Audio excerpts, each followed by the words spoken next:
Maldives, can you believe it? Nasa Maldives ako, ang daming magagandang beach, wow. Ang hangin ay mainit-init, ang araw ay sumisikat ng maliwanag, lahat ay perpekto. Napasigaw ako sa tuwa at ipinulupot ang mga kamay ko sa leeg niya, at niyakap siya. Salamat, salamat talaga. I always wanted to come here, bulalas ko sabay hila sa kanya.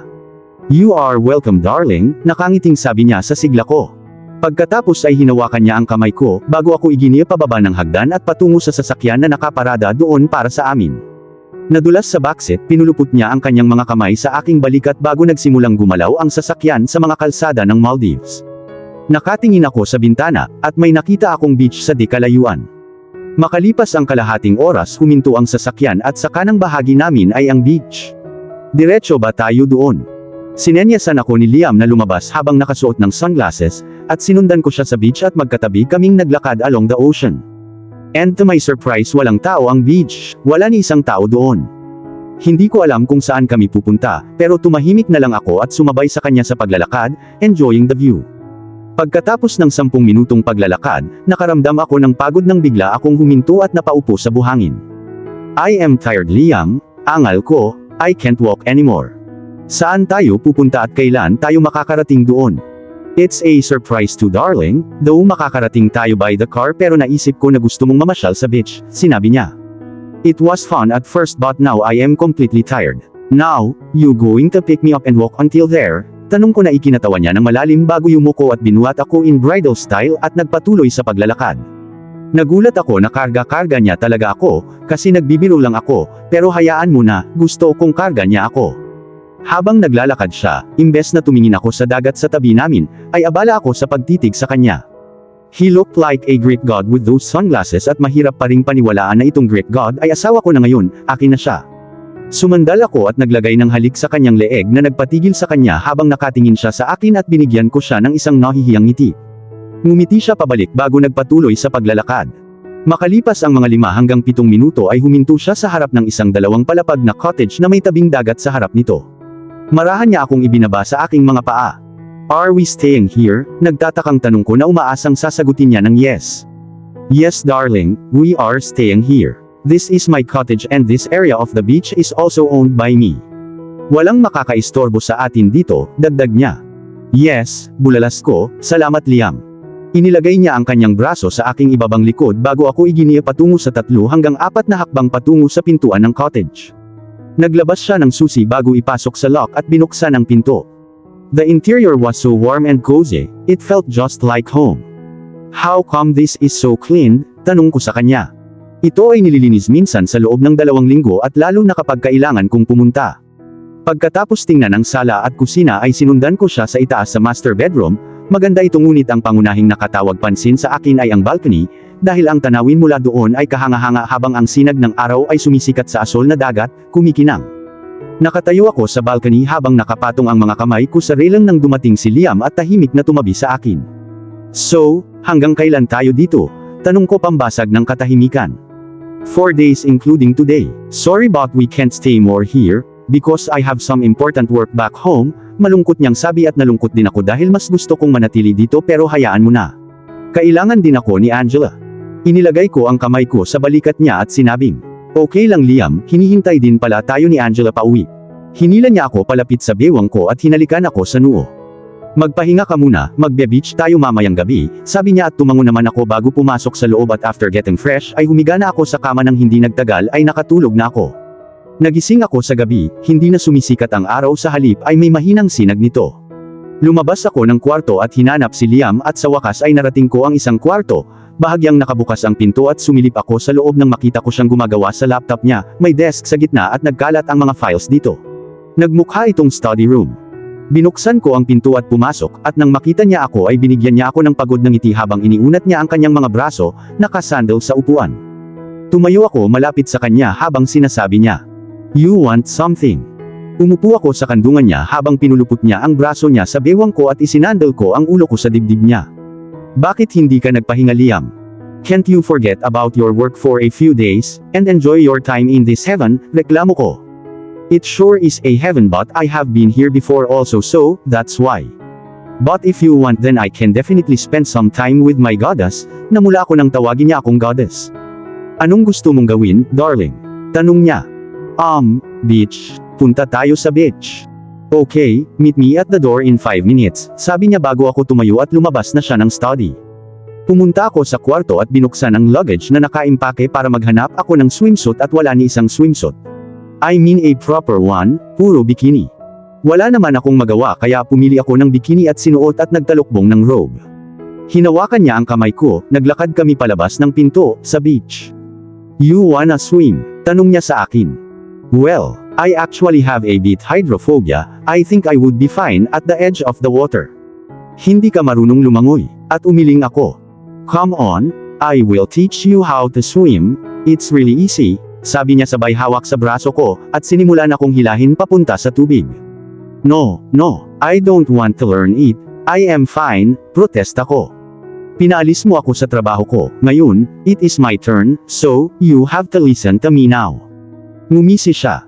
Nang makaramdam ako ng pagkatalo, nagsimula akong maglakad patungo sa tubig ng dahan-dahan kasama siya sa tabi ko.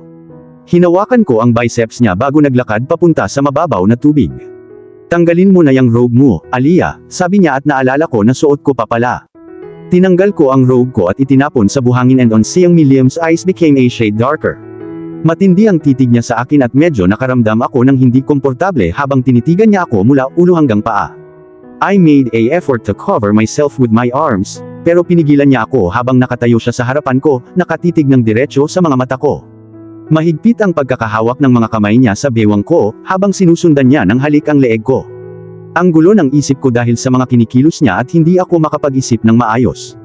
At sa isang mabilis na sandali, ang kanyang mga labi ay naglapat sa aking mga labi.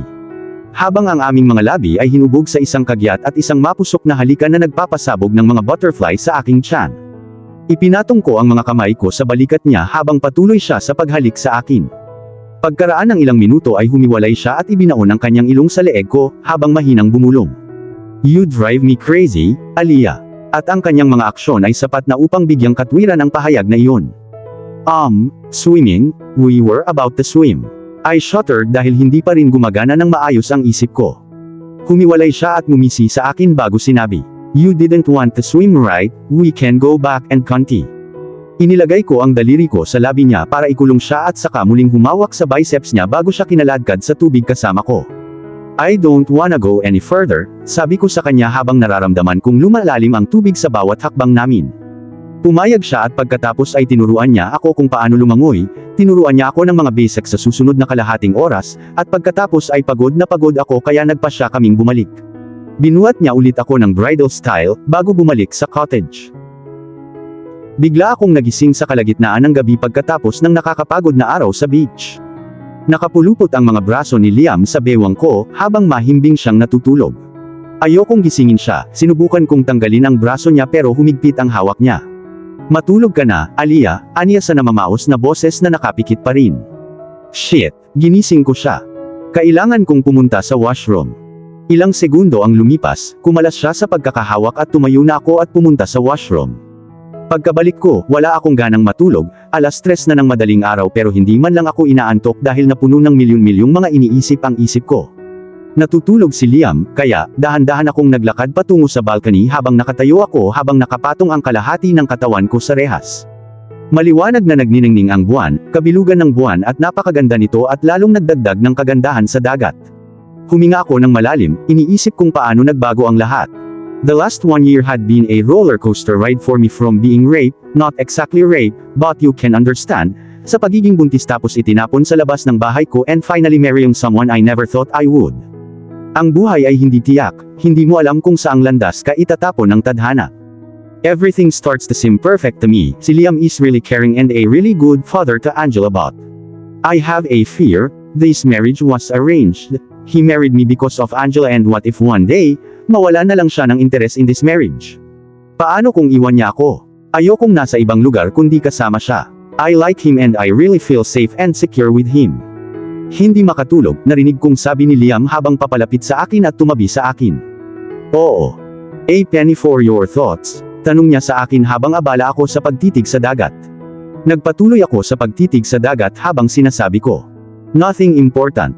Hinarap ni Liam ang mukha ko sa kanya at itinaas ang baba ko gamit ang daliri niya nang magtama ang aming mga mata. What's wrong darling? Tanong niya na baka sa mukha niya ang pag-aalala. Liam. I trailed off. Are you really going to spend the rest of your life with me? Walang anumang pag-aalinlangan, sagot niya kaagad. What made you think about it? I don't know. I really feel safe with you Liam. I am happy with you and I would love to spend the rest of my life with you and Angela. You both are my family but please Liam. Huwag mo akong iiwan kahit kailan, hindi ako tinanggap ng sarili kong mga magulang dahil naging kahihiyan ako sa kanila, pero ipinapangako ko sa iyo na hindi ko sisirain ang iyong reputasyon, gagawin ko ang lahat ng sasabihin mo but please. Pinutol niya ako sa pamamagitan ng paglalagay ng daliri niya sa labi ko, habang nagsalubong ang mga kilay niya sa pagkataranta. Who the hell gave you those ideas? Habang hindi ako umimik, nagpatuloy siya sa pagsasalita. Hindi kita iiwan Aliyah, hindi kita sasaktan, physically man o emotionally, promise. But if someday I might hurt you emotionally then believe me, I would have not done that intentionally. Tumigil siya saglit habang nakaluhod sa magkabilang tuhod at hinawakan ang magkabilang kamay ko habang sinasabi, I promise, I will always be there for you. I will always support you, I will always protect you. You are my wife Aliyah. At ayokong magbago ka dahil tanggap na kita kung ano ka. Tumulo ang luha ko habang nagsasalita siya, hindi ko akalain na sasabihin niya ang lahat ng iyon. Kung gusto mo, sabi niya ulit, handa pa nga akong pumirma ng kontrata, para masigurado na hindi kita iiwan. Agad akong umiling at naiiyak na nasabi ko, I trust you, Liam. Napabuntong hininga siya bago bumangon at agad ko namang ipinulupot ang mga braso ko sa kanya, ibinaon ang ulo ko sa dibdib niya. Niyakap niya ako pabalik habang hinahalikan niya ang noo ko. We stood there in each other's embrace as at that time, nothing mattered to me, he completed me. Humiwalay ako, hinawakan ko ang pisngi niya habang hinahalikan ko siya, malambot at totoo sa labi niya. Ito ay isang maikling ngunit isang madamdamin at isang romantikong halik. Salamat, Liam, bulong ko sa labi niya, sa lahat. Nakangiti niyang tugon bago sinabing, let's sleep, I am too tired. Tumango ako bago sumunod sa kanya sa loob. We are going out for lunch today, sabi sa akin ni Liam habang nakaupo kami sa dining table nag-aalmusal. Saan? Tanong ko habang pinupuno ang bibig ko ng waffles. Not yet decided but maybe one of my restaurants. I pouted at him and said, hindi ka ba nagsasawa kumain sa 5 to 7 star restaurant na ito? Let's go somewhere local. No, hindi tayo kakain sa murang restaurant, never. Come on Liam, it will be fun. And if you don't want to come with me then I will find someone else to go with. Galit kong humalukip-kap at gumana ang pakulo ko na mukhang galit siya nang banggitin kong may kasamang iba. Hinampas niya ang kanyang kamay sa mesa habang galit na nagsalita, wala kang pupuntahan kasama ang iba. Maaari kang pumili kung saan mo gustong pumunta, sasama ako sa iyo. Yay, masayang bulalas ko nang tumayo ako at hinalikan ko siya sa pisngi bago ako umakyat.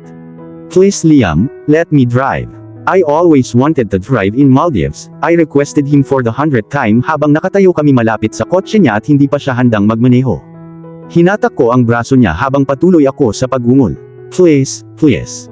Don't you trust me? I won't crash your car. I swear. Nag-baby face ako habang inusenteng nakapout sa kanya. Saglit siyang nag-isip bago siya sumagot, fine. You can drive. Inagaw ko sa kanya ang susi saka ako mabilis na umupo sa driver seat baka sakaling magbago ang isip niya.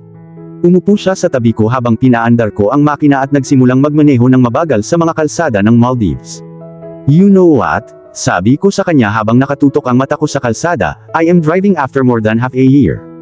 Are you crazy Aliyah? He screamed, I don't wanna die today and I want anyone else on the road to die. Stop the car. Calm down Liam, I didn't forget how to drive. Nakangiting sabi ko habang nakatingin sa kanya at nakita kong mahigpit niyang hinawakan ang dashboard na nasa harapan niya. Eyes on the road. Sumbat niya at napangiti ulit ako bago itinuon ang paningin sa daan. Ang cute na makita siyang natatakot ng ganyan. After a nice 20 minutes drive, we reached one of the famous local restaurants in the city. Of course, I googled it. Hindi ko na sinabi kay Liam kung saan kami pupunta kaya pagkababa niya sa kotse niya ay naiinis siya pero nang makita niya akong nakatitig sa kanya ay ngumiti siya ng peke. Come on, sabi ko bago hinawakan ang braso niya at hinila papasok. Isa itong seafood restaurant na overlooking sa beach at umupo kami malapit sa bintana kung saan makikita ang beach. After a minute, may dumating na young looking girl para kunin ang order namin at pagka-order namin, tumalikod na siya para umalis at nakita kong nakakunot ang noo ni Liam. What's wrong? Tanong ko sa kanya. Hindi niya ako nakilala. Ako ang may-ari ng halos 50% ng negosyo sa bansang ito pero hindi niya ako nakilala, reklamo niya. Gusto mo ba talagang iyuko ng lahat ang kanilang mga ulo bilang paggalang, saan ka man pumunta? I would love to see that happen, sabi niya kaya napa-roll eyes ako. I hate arrogant people, Liam, sambit ko. You can't hate me Aliyah. Whatever, dumating na ang pagkain namin at agad na kaming nagsimulang kumain at masarap ang pagkain at pumayag naman si Liam doon. Pagkatapos ng aming tanghalian, pumunta kami sa lokal na palengke na muli ang aking kahilingan. Bumili ako ng souvenirs for Amanda and Mom and James etc. At pagkatapos ng nakakapagod na araw, sa wakas ay nakarating na kami sa bahay kinagabihan. At dahil wala ni isa sa amin ang handang magluto, umorder kami ng pizza para sa amin. At pagkatapos ng isang tasa ng kape, humiga na kami sa kama. At dito na po, nagtatapos ang part 11 ng ating kwento. Sabay-sabay po nating abangan ang susunod na kabanata. Maraming salamat po. God bless and stay safe.